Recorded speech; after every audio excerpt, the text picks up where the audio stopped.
You won't believe what happened the other day. It involves President Trump and a humble church priest who suddenly found himself in the national spotlight.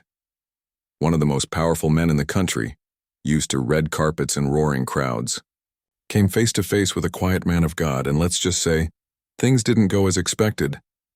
Whether you see it as the right stand or a bold challenge, this moment was unforgettable. But before we dive in, we want to hear from you. If you believe in standing up for what's right, no matter the cost, type a big amen in the comments. We love seeing our community come together.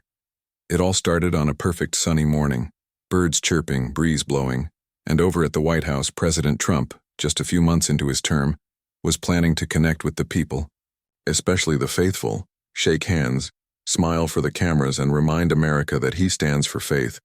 And of course, a little good press never hurts, right?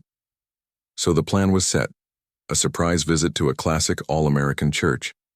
But not just any church. They chose St. Michael's Parish, a beautiful old stone building with a towering steeple that had graced its peaceful neighborhood for over a century. Known for its community outreach, food pantry, and open-door spirit, it seemed like the perfect backdrop. The kind of place that just radiates heartland values. Naturally, a presidential surprise visit isn't exactly a surprise, at least not to everyone. A few select media outlets got quiet tips, just enough time to be camera-ready for the spontaneous moment. The president's team likely pictured it all. Trump stepping into the church, warmly greeted by a thankful pastor, delivering a brief but stirring message from the pulpit, posing for wholesome photos with smiling parishioners. Classic feel-good PR. So when the sleek motorcade pulled up, toned down a bit for the neighborhood vibe, President Trump stepped out in his trademark suit, confident and smiling. He waved to the small crowd and press already in place, fully expecting this to be a smooth, uplifting appearance, an easy win. But what happened next? No one saw coming. What could possibly go wrong? Well, here's where the story takes an unexpected turn. Standing at the top steps of St. Michael's, right in front of the towering wooden doors, were two men. One was Father Michael O'Malley, the head priest, late 50s, kind eyes and a calm presence that came from years of quiet leadership. He wore a simple black shirt with a white clerical collar. Just behind him stood Deacon Thomas, younger, clearly tense, dressed in a traditional black cassock. Neither man looked particularly thrilled. No broad smiles, just a serious, almost guarded expression. As President Trump, flanked by a couple of aides, confidently made his way up the stone path, he extended his hand and greeted, "Father, good to see you." His voice boomed with charm and confidence. "Beautiful day, beautiful church. Thought I'd stop by, say hello to your congregation, maybe share a few words of encouragement." He gestured casually toward the open doors behind, Father Michael clearly expecting to be welcomed right in, but the reaction he got was anything but routine. Father Michael took the president's outstretched hand. His grip was firm, but his smile was faint and didn't quite reach his eyes. "Mr. President," he said softly yet clearly, his voice carrying in the sudden hush that had fallen. Reporters leaned in, microphones outstretched. "We appreciate you thinking of St. Michael's today. It's an honor to have the President of the United States visit our humble parish." So far, so good. Just polite formalities. Trump nodded, clearly pleased. Great, wonderful people here. I'm sure we're doing a lot for communities like this. You know, big things happening." But then came the twist no one, especially his team, expected. As Trump moved slightly to step inside, Father Michael didn't move. He stood firmly in place, quietly blocking the way. "Mr. President," he said again, his tone still respectful but now edged with firm resolve, "while we always welcome prayers and those seeking peace within these walls, I cannot in good conscience allow St. Michael's to be used today as a backdrop for a public relations event." The silence was deafening. One of Trump's aides, a young woman with a clipboard, looked stunned, her mouth parted in disbelief. Reporters scribbled like mad, cameras clicking nonstop. Trump's smile froze, then faded. He blinked, confused. "I'm sorry, Father. A backdrop? I'm here to connect with the community, with people of faith. That's usually a welcome thing, sir. Father Michael met the president's gaze, calm and unwavering. Beside him, Deacon Thomas shifted uncomfortably, his eyes flicking nervously between the two men. But Father Michael pressed on. "There's also the matter of the new federal directive," he said. "The one announced just last week, the one proposing deep cuts to essential social services, food banks, homeless shelters, aid programs that serve as lifelines for the most vulnerable right here in our community." There it was, the real issue. A policy just months into the president's term, already rippling through neighborhoods like this one, where churches like St. Michael's stood on the front lines. Trump's expression stiffened. This definitely wasn't part of the plan. "Now, Father," he said, his tone light but carrying a clear edge, "that's a complex issue. We're making government more efficient, cutting waste. It's about making America stronger. Some of those programs, frankly, they aren't run well." Father Michael gently interrupted, still courteous but unwavering. "With all due respect, Mr. President, for the families in my parish who don't know where their next meal will come from, for the elderly facing winter without heating help, for the single mothers counting on that shelter bed, this isn't complex. It's survival. It's dignity." He let the silence settle before continuing, his voice steady.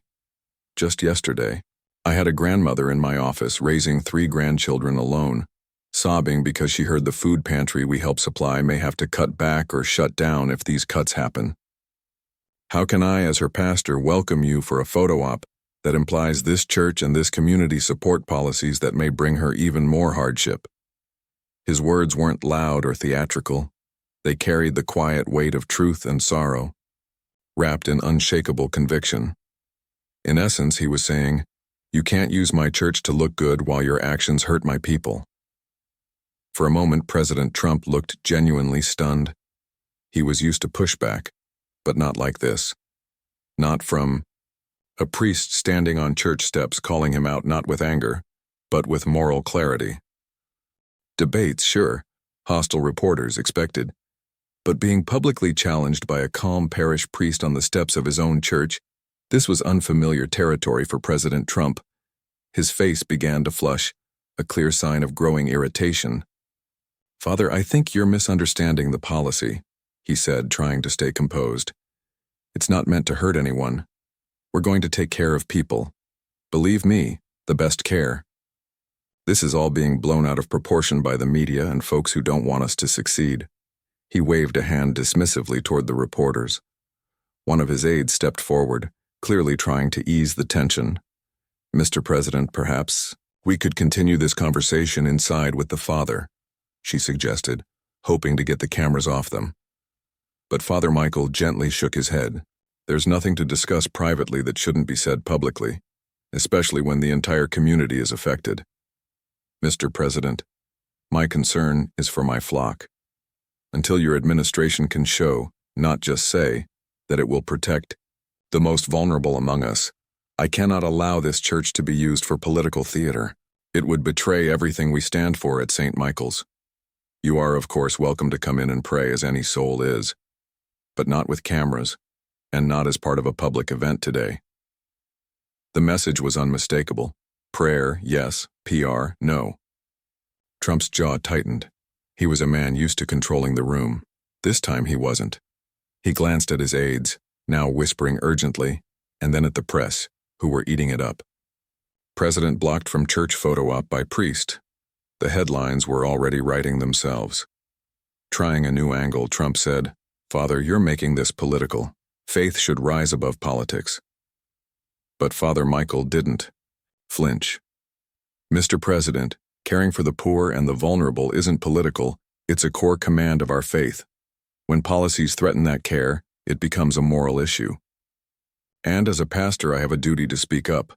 This isn't about partisanship, it's about people." The standoff stretched into a long, tense silence. There stood the president, arguably the most powerful man in the country, halted not by force, but by the quiet, unwavering moral authority of a parish priest. The contrast was almost surreal. Surrounded by aides, cameras, and security, Trump suddenly looked powerless in the face of one man's conviction. The sun blazed overhead, a distant siren wailed, and the only other sound was the steady click of cameras capturing every second. Trump seemed to weigh his options. Forcing his way in would be a PR disaster.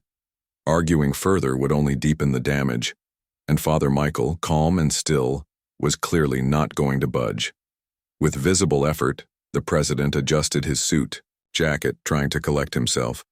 Then with a forced, tight-lipped smile, he said, "Well, Father," he said, his voice now clipped and cool, "it seems we have a misunderstanding. It's a shame.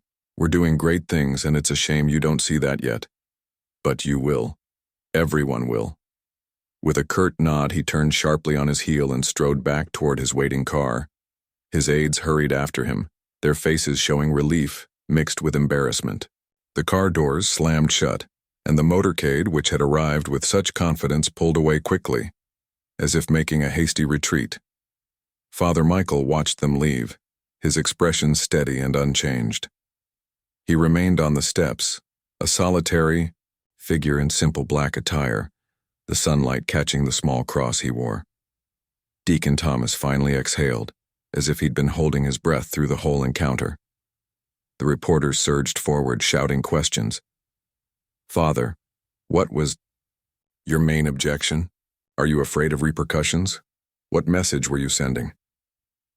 Father Michael raised a hand for silence. When he spoke, his voice was calm, but carried clearly over the noise.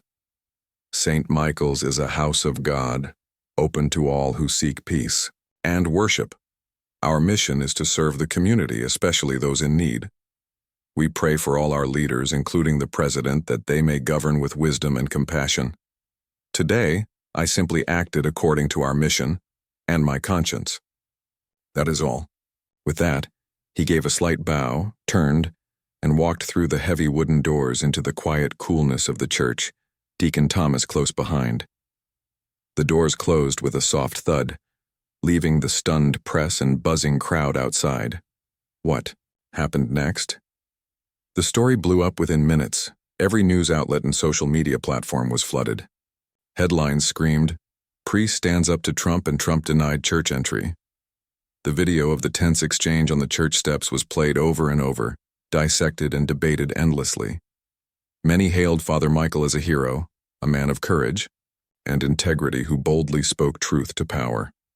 They called him a shining example of faith in action, defending the vulnerable against unjust policies. Finally, someone with guts was a common praise. But others were outraged, labeling the priest disrespectful, politically motivated, and accused him of grandstanding. They argued he embarrassed the president and the country and insisted churches should stay out of politics. Some said he just wanted his 15 minutes of fame. Trump's supporters were furious, feeling their leader had been ambushed and unfairly attacked. They defended the policy as necessary and ultimately beneficial, dismissing the priest as a liberal troublemaker. Meanwhile, critics of the president saw it as a powerful moment of accountability. It was a clear sign that not everyone was willing to just roll over for the powerful, and caught in the middle was St. Michael's Parish and Father Michael himself. The quiet church suddenly became the center of a national firestorm. Calls flooded their office, some full of support, others angry, and reporters set up camp outside. Through it all, Father Michael stayed steady. He made no more public statements, simply going about his daily work, visiting the sick, counseling, parishioners preparing for Mass. He'd said what needed to be said on those steps. The president, for his part, later tweeted about a very rude and misinformed man at a local church who didn't appreciate the great things his administration was doing, blaming the fake news media for blowing it all out of proportion. But the image of him being turned away, his carefully planned photo op completely backfiring, stuck with people. It was something remarkable. A single, unplanned moment on a sunny morning that touched on so many big issues. Faith, politics, courage, conscience, and how we care for the most vulnerable in society. It got everyone talking, and probably thinking too. So what do you think? Was Father Michael right to take that stand, or did he go too far? Should churches get involved when they disagree with government policy, or keep faith and politics separate? And what does this moment say about President Trump's visit? We'd love to hear your thoughts in the comments. Let's start a real conversation. And hey, if you enjoy stories that make you think and want more moments that shape our world, be sure to hit that subscribe button and ring the bell so you never miss out. We've got plenty more to share.